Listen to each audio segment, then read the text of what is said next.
really creative ways not to eat our vegetables. We would slip them to the dog. We would cover them in gravy or hide them in the mashed potatoes and then take a big mouthful so that you didn't get the taste in your mouth.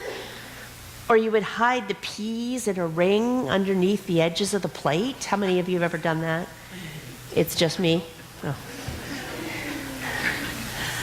And as moms, we would come up with really creative ways to get the vegetables into our kids.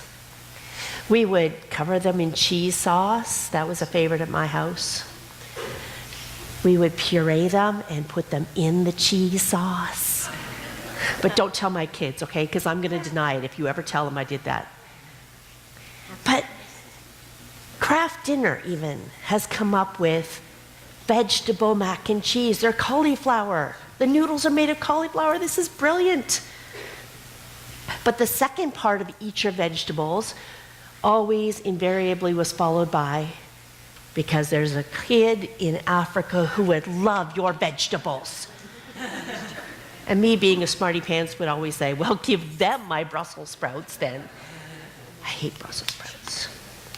But the truth of the matter is that, yeah, there are kids in Africa or India, or sadly even here in Canada, who would love our vegetables, or mac and cheese, or even anything.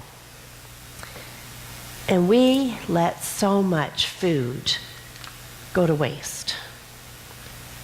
What if every time you opened your wallet, 1/3 of the money just kind of fell out, and you didn't pay any attention to it at all? I don't think we'd let that happen, would we? And yet, we do that with our food. Recently, I watched a documentary on Netflix entitled Wasted, the story of food, and I encourage you, go find it online, look for it on Netflix, and watch it. It is amazing. And it urges us to consider the fact that we waste 1/3 of all the food that is produced in this world. All the food that is grown for human consumption, 1/3 of it ends up in landfill. In the US, that's $218 billion, billion with a B, that ends up in garbage. 1.3 billion tons. Globally, it adds up to over $1 trillion worth of lost, wasted food. In Canada, $31 billion worth of food ends up in landfill or composters. It is part of a global problem where all of this food gets thrown out. Food waste in rich countries in particular is 218 million tons, which is approximately the same as all of the food produced in sub-Saharan Africa. We throw it out. An average North American consumer wastes 100 kilograms of food annually. That's you and I, all of us. 100 kilograms every year.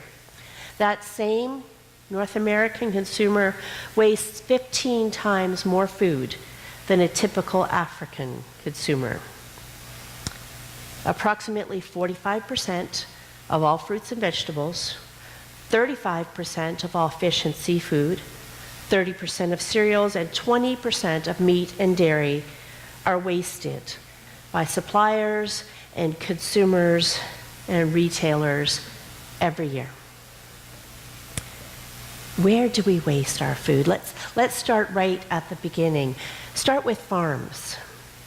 50% of the world's land is used, in Canada's land is used for agriculture, yet an enormous amount of the food produced there is wasted due to storage space issues, labor shortages, weather, pests, and transportation to the market.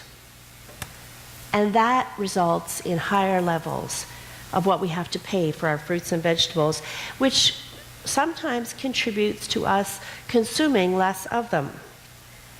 The retail level is responsible for rejecting twice as much as we do as consumers.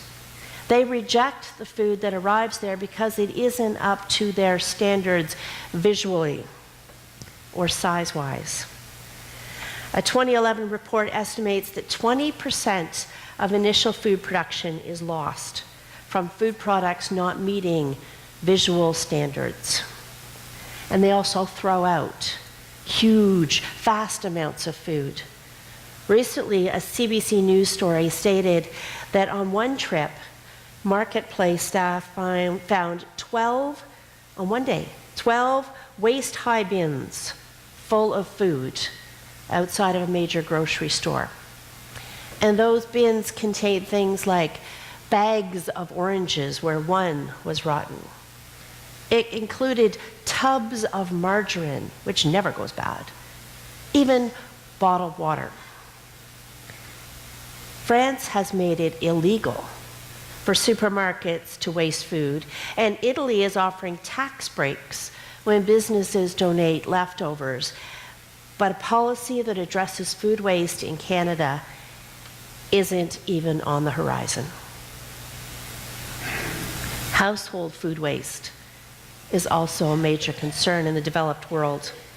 Consumers in high-income countries, like Canada, discard 30% of the fruits and vegetables that they bring home due to spoilage. And when we do use the vegetables, we end up trimming off 33%, a third of that vegetable goes into our compost, never to be used. And we haven't even touched on the restaurant sector.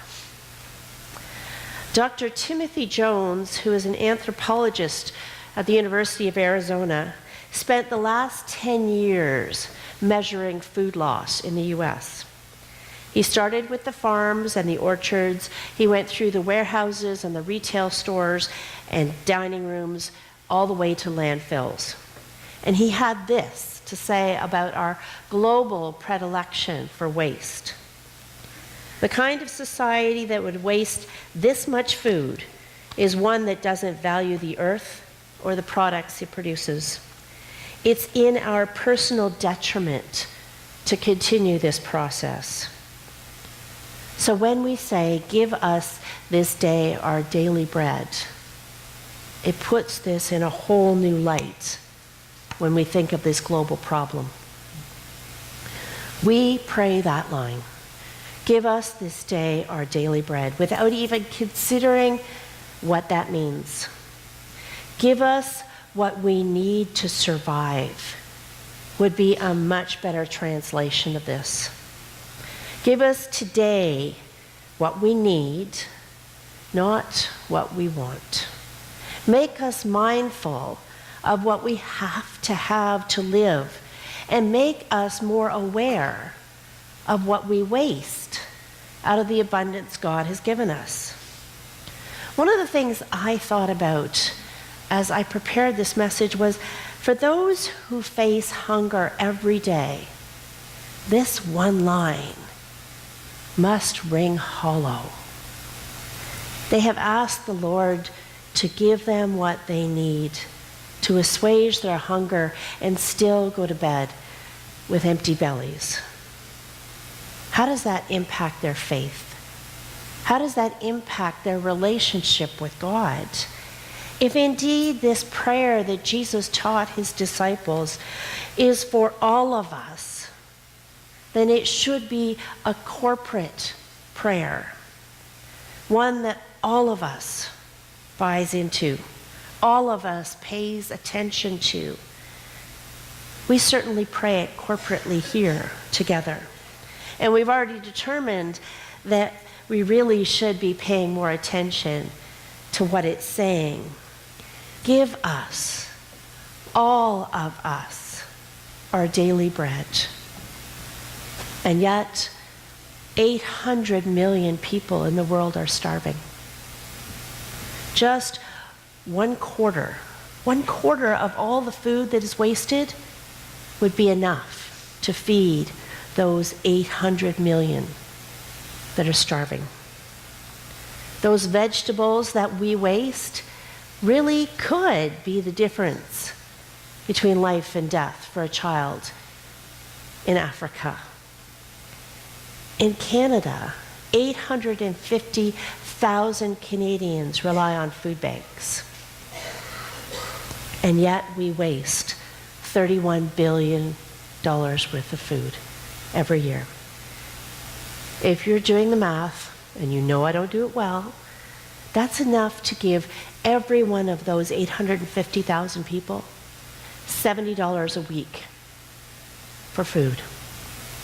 That may not seem like a lot to some of us, but it would make the difference between not having enough, between hunger and sustainability for them. So, what can we do? Well, let's start at the farm level. There are farms that have identified, and there are organizations that go out to farms. And what they do is they glean, there's a biblical word for you, they glean after the commercial harvest has been done, and they pick up the food that is there so that it doesn't go to waste. You remember Ruth and Naomi? Ruth gleaned behind those that had already gone through and harvested and picked up what was left on the ground so that they would not starve. There are organizations here in Canada that do that. Or how about this? In Hamilton several years ago, a group that I was associated with, involved in right from its inception, what they would do is they asked people in Hamilton to identify if they had a fruit tree on their property or in a city park. And if they weren't going to harvest the fruit, let us know. And there were volunteers that would come with ladders and baskets, that's where I came in, and harvest that fruit, which would then go to the food banks. When I walk down Walker's Creek, which is not far from my house, there's probably a dozen beautiful pear trees. And I see this. The fruit just drops on the ground. We could do something about that. And there's the supermarket level. A recent story out of Hamilton featured on news channels across the country highlighted a group of students that were concerned. This group of students from Millgrove Elementary School in Waterdown, Ontario, all of them grades 2 to 5, they decided they had to do something about food waste. They canvassed local grocery stores and they found 30 to 45 discarded bins. We're talking this big. Bins of food. Each week were being sent to landfill. One grocery store. They monitored the food at the best before date to show that food is good long after that. They monitored what was going in these bins, and they prepared a report which they then took to Hamilton City Council.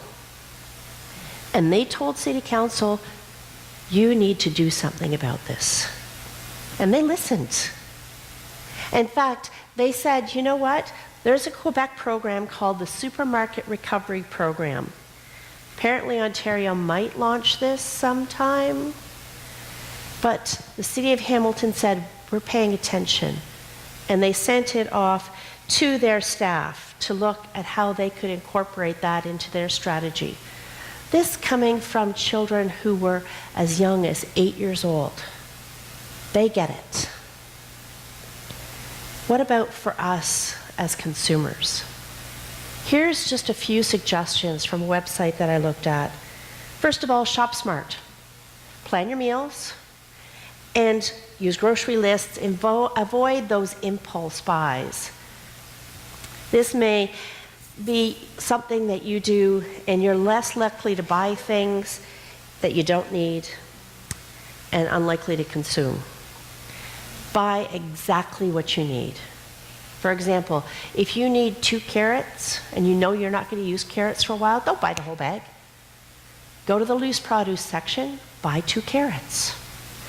And if you're not going to use the whole bag, maybe ask a friend, could you use some? Buy funny looking produce. The ones that visually are a little less appealing, because otherwise you know they're going to be wasted. Practice first in, first out.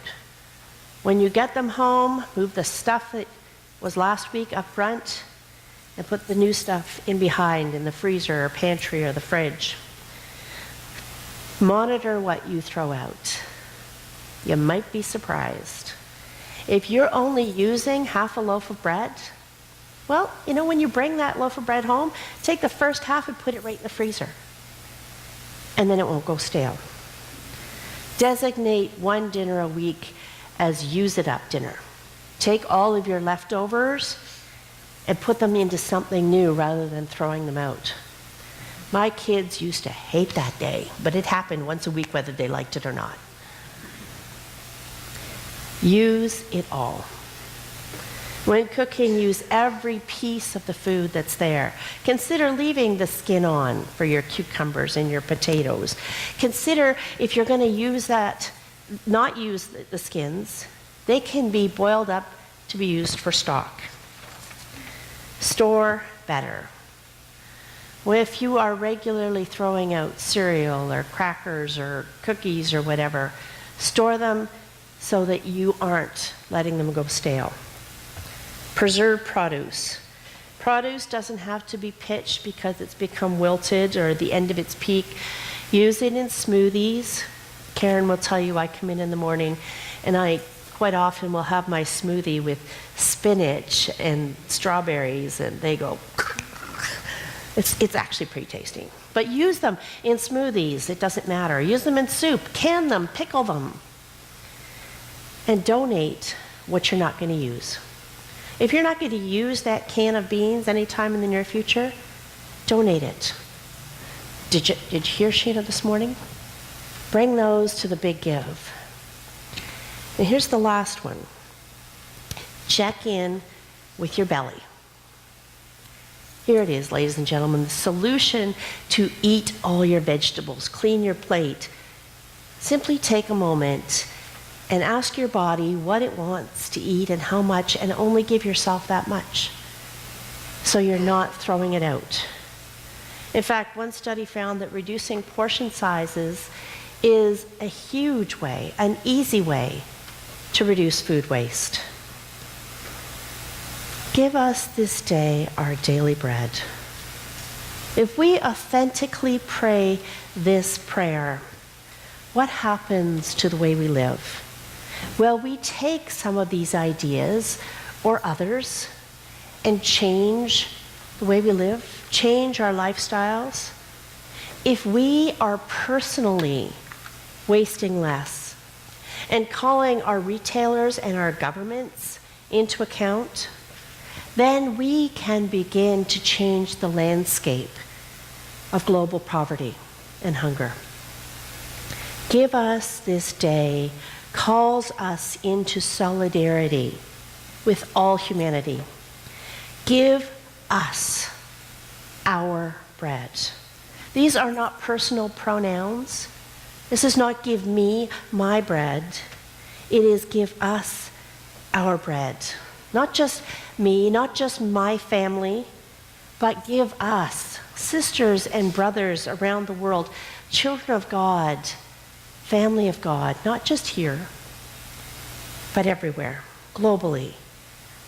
Give us, Father, not just my family, not just my neighbor's family, the people here in St. Catharines who are in need, but also the Lopez family in Guatemala, the Kim family in Korea, the Punambian family in India, the McDonald family in Scotland.